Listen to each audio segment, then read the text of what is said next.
System hacking का सबसे पहला कदम क्या होता है? वो होता है एक्सेस हासिल करना। तो आज हम यही देखेंगे कि हैकर्स विंडोज़ की पहली दिफाई लाइन यानी हमारे पासवर्ड्स को कैसे तोड़ते हैं। जब हम अपने कंप्यूटर में लॉगिन होते हैं तो क्या लगता है सिर्फ पासवर्ड टाइप किया और काम हो गया? नहीं, इसके पीछे एक बहुत पेचीदा सिक्योरिटी का प्रोसेस चल रहा होता है और हैकर्स वो बस उसी प्रोसेस में कोई कमजोरी ढूंढने की कोशिश करते हैं। तो फिर आइए जरा गहराई में चलते हैं और समझते हैं कि ये हमला आवर आखिर करते क्या हैं। अच्छा, एथिकल हैकिंग की मेथोडोलॉजी का सबसे पहला उसूल ही यही है, किसी भी तरह टारगेट सिस्टम तक एक्सेस हासिल करना। यही वो पहला कदम है जिस पर पूरा हमला खड़ा होता है।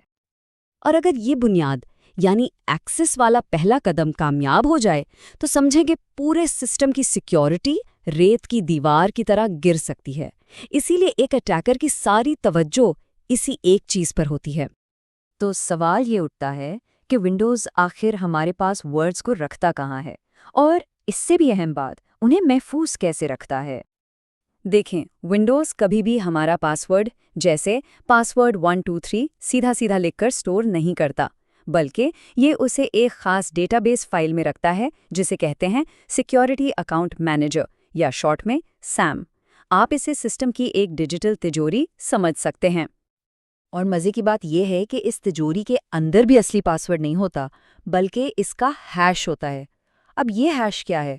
समझें, ये पासवर्ड का एक डिजिटल फिंगरप्रिंट है, एक ऐसी स्क्रैम्बल्ड फॉर्म जिसे वापस असली पासवर्ड में बदलना नेक्स्ट टू इम्पॉसिबल है।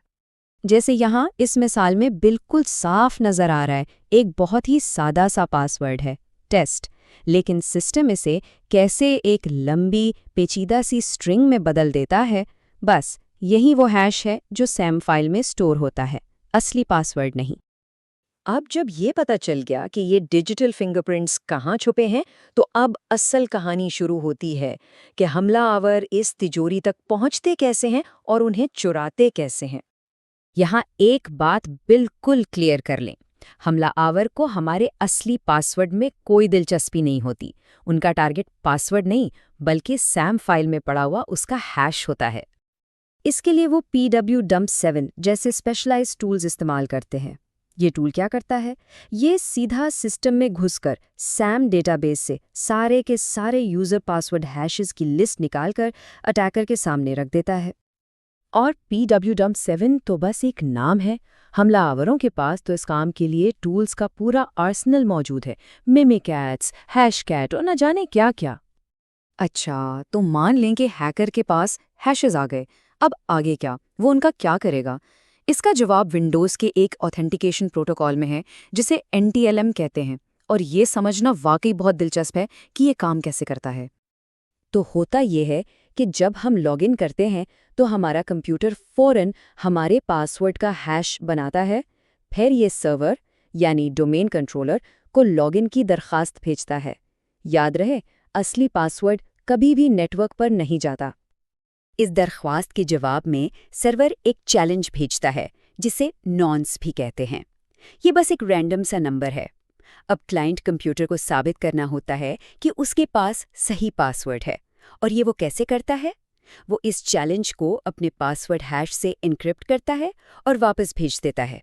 सर्वर भी वही कैलकुलेशन करता है, और अगर दोनों के जवाब मैच कर जाएं तो बस एक्सेस मिल जाता है। लेकिन NTLM में एक बहुत बड़ी कमजोरी है, इसमें पास द हैश जैसे हमले मुमकिन है, जहां हैकर चोरी किए हुए हैश को डायरेक्टली इस्तेमाल करके एक्सेस ले सकता है। इसीलिए माइक्रोसॉफ्ट अब एक कहीं ज़्यादा बेहतर और महफूज सिस्टम इस्तेमाल करता है जिसे कहते हैं कर्बरोज। अब इन दोनों में फ़र्क क्या है? NTLM में क्लाइंट और सर्वर का बराए रास्त राब्ता होता है, जबकि कर्बरोज में एक तीसरा काबिल एतमाद फरीक बीच में आ जाता है। इसे कहते हैं की डिस्ट्रीब्यूशन सेंटर या KDC, और इसका काम है महफूज टिकट्स जारी करना। यहाँ इस डायग्राम में ये प्रोसेस वाज़ेह है। कर्बेरस का KDC तस्दीक के लिए टिकट जारी करता है। इसका सबसे बड़ा फ़ायदा ये है कि हमारा पासवर्ड हैश कभी भी बराह रास्त इस सर्विस तक नहीं पहुंचता जिसे हम इस्तेमाल करना चाहते हैं। जाहिर है, ये तरीका NTLM से कहीं ज़्यादा महफूज है। तो सवाल ये है कि ये सारी टेक्निकल बातें जानना क्यों ज़रूरी है? सिर्फ सिक्योरिटी एक्सपर्ट्स के लिए ही नहीं, बल्कि हर एक के लिए। देखें, यूजर ऑथेंटिकेशन किसी भी डिजिटल सिस्टम का मेन गेट है, और अगर हमें ये पता हो कि हमलावर इस गेट का ताला कैसे तोड़ते हैं, तभी तो हम एक मजबूत और बेहतर ताला बना पाएंगे। और इस सारी बहस का निचोड़ एक ही है, हमारे पासवर्ड की मजबूती ही उसके हैश की सिक्योरिटी है। अगर पासवर्ड कमज़ोर है तो उसका हैश भी आसानी से क्रैक हो जाएगा, फिर चाहे पीछे केरबरोस हो या कोई और जदीद सिस्टम। तो आखिर में बात घूम फिर कर वहीं आ जाती है कि अपने दुश्मन को समझना ही दिफा का सबसे पहला असूल है। जब हम ये जान लेते हैं कि एक सिस्टम को तोड़ा कैसे जाता है, तभी हम ये सीखते हैं कि इससे महफूज कैसे बनाना है।